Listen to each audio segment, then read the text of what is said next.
नमस्कार दोस्तों, मैं हूं दिनेश के वोरा। डेली न्यूज़ इंडिया 1.0 में आपका बहुत बहुत स्वागत है। आज बात करेंगे इलॉन मस्क की।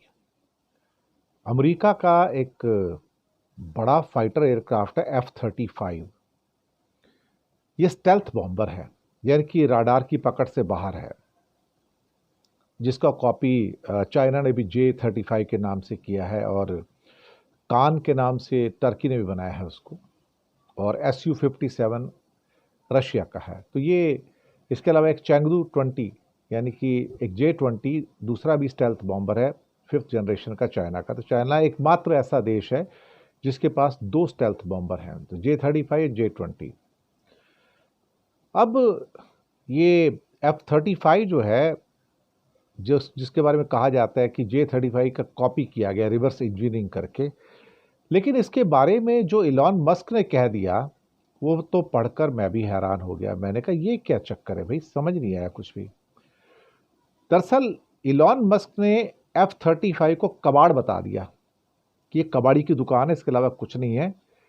और जिन्होंने F-35 स्टेल्थ बॉम्बर बनाया उनको कहा कि दे आर इडियट्स, वो बेवकूफ़ हैं। अब सवाल ही पैदा होता है कि ये जो सारे के सारे जो स्टेटमेंट आ रहे हैं, ये क्यों आ रहे हैं? ये F-35 जो स्टेल्थ बॉम्बर है, ये इतनी कंट्रोवर्सी में क्यों है? और अमेरिका का जो डिफेंस डिपार्टमेंट है, उन्होंने अपनी ताज़ा रिपोर्ट में F-35 की बहुत सारी डेफिशिएंसी हैं उसको भी उठाया है। और अब F-35 के खिलाफ एलन मस्क ने भी मोर्चा संभाल लिया है और कहते हैं कबाड़ है, कबाड़ यानी कि रबिश। कबाड़ी की दुकान होती है ना, पुराने टूटे फूटे बर्तन, टूटी फूटी अखबारें सब, या पुरानी अखबारें लेके जाते हैं कबाड़ी की दुकान। तो F-35 कबाड़ी है, कबाड़ी है। बड़े विवाद में आ गया है और उनका कहना है कि सबसे महंगा बना, एक तो इसकी क्रेडिबिलिटी नहीं है, मेंटेनेंस में देर हो रही है, साइबर डिफेंस की बहुत सारी प्रॉब्लम है, और जिसकी वजह से जब इसको उड़ान भरने के लिए तैयार करना हो, ये तैयार नहीं रहता वहाँ पर। रिपोर्ट में खुलासा हुआ है कि जैसे ही डोनाल्ड ट्रंप सत्ता में आएंगे, वो लॉकहीड मार्टिन जिसका ये एयरक्राफ्ट है, उसके इस प्रोजेक्ट को वो एग्जामिन करेंगे और उसकी फंडिंग कम कर देंगे। भैया तुमसे नहीं चाहिए।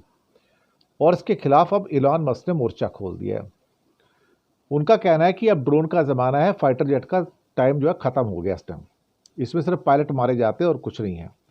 और फ्यूचर की जितनी वॉर्स होंगी वो ड्रोन से होंगी, फाइटर एयरक्राफ्ट से नहीं होंगी। अब इलॉन मस्क ने क्रिटिसाइज़ किया है लॉकहीड मार्टिन को भी और कहा कि अभी भी कुछ ऐसे इडियट्स हैं, बेवकूफ़ हैं, जो अभी भी पायलट वाले एयरक्राफ्ट बना रहे हैं और F-35 fighter jet stealth bomber बना रहे हैं।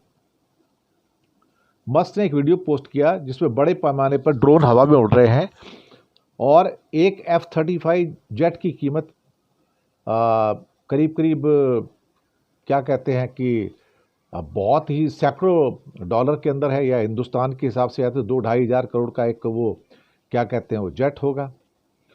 और सुना है इसके ऊपर तो क्या कहते हैं कि बिलियंस एंड डॉलर भी खर्च कर चुका है।